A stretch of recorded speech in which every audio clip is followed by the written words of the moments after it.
the intersection of shallow and gullible, where they meet, high-five, and compare tattoos. But Vice hoped for other comparisons. The next MTV, the next CNN, and the voice of a new generation. So what is it about traditional media, you think, that turns off young people so that they're attracted to Vice?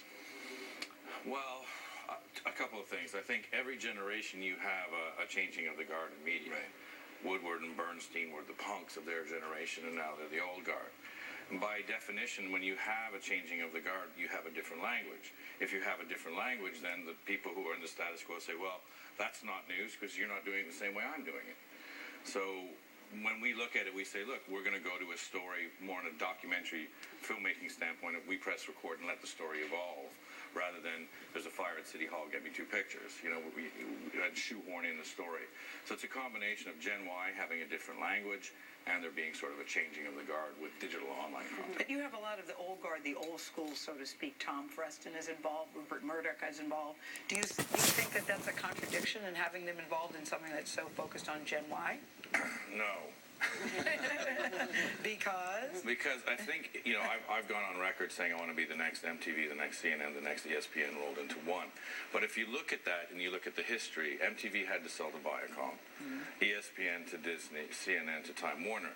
Now, what we've done is we've amassed a dream team with Tom, with Ari, and we've done, you know, a very small deal with 21st Century, which allows us to expand internationally into India, into European markets, into South America, while maintaining our independence and while being able to have our own voice. You said young people are angry. Very. Why? What do you mean?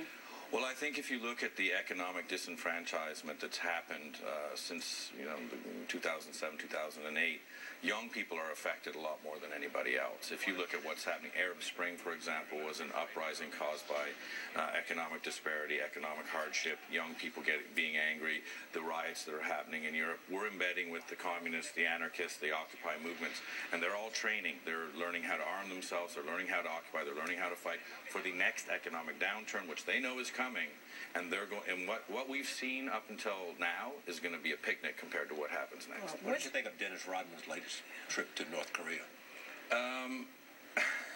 That's a loaded question. We figured out a way to get into North Korea and show a side of North Korea that's never been seen by basketball diplomacy. After that, we sort of parted ways, and he's gone on to do what he does. We have nothing to do with that.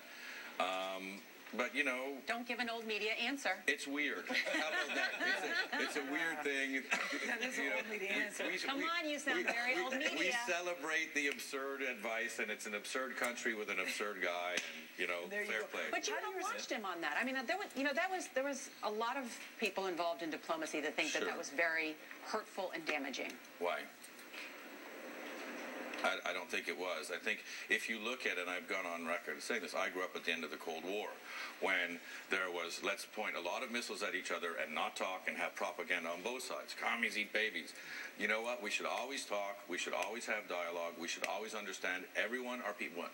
When people saw a documentary on it, and at the end you see the kids lighting up about basketball, they're people, just like us.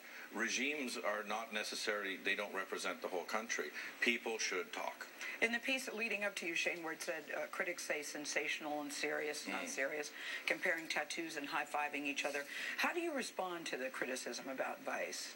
I've never seen any news article that we've ever done where we compare tattoos or high-five. But if they're reduced... But you know what I mean. But if they're reduced to talking about our journalistic style because of the clothes we wear, then they're in trouble. See, I think that anybody can have any journalistic style they want to. I also think you're laughing all the way to the bank. Well, I just laughed, so I guess. Look, we're doing well, which allows us, the more money we make, the more content we can make, and that's what we want to do. We just live to make stuff. We have the greatest, creative team around. But guess where he sits on HBO? Yeah. Well, and this is a really good point. I can tell you the times in my career where people said, well, young people don't care about news in Washington, or they don't care about foreign news.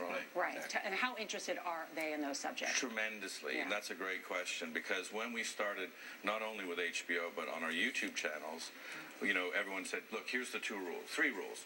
Make it short, make it snackable, and don't talk about politics and don't talk about anything foreign. Right. So, of course, we did long form, political and news, and we had the highest time on site for all of YouTube at 28 minutes versus 2 minutes. We had the best likes versus dislikes, the top video completion, all the metrics online that everybody goes crazy about, because young people are very interested. It affects their lives. They're just not interested in the way that it's presented to them today. And what do you think is the most fascinating thing about Ukraine?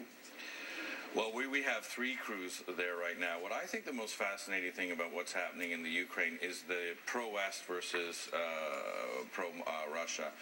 When you go to Russia, I'm always shocked, and I go there quite a bit, at the anti-American, anti-Western rhetoric that is almost Cold War level. I mean, it is shocking at how they are really demonizing the West and demonizing America. We don't have economic problems. America caused our economic problem. I mean, it is shocking.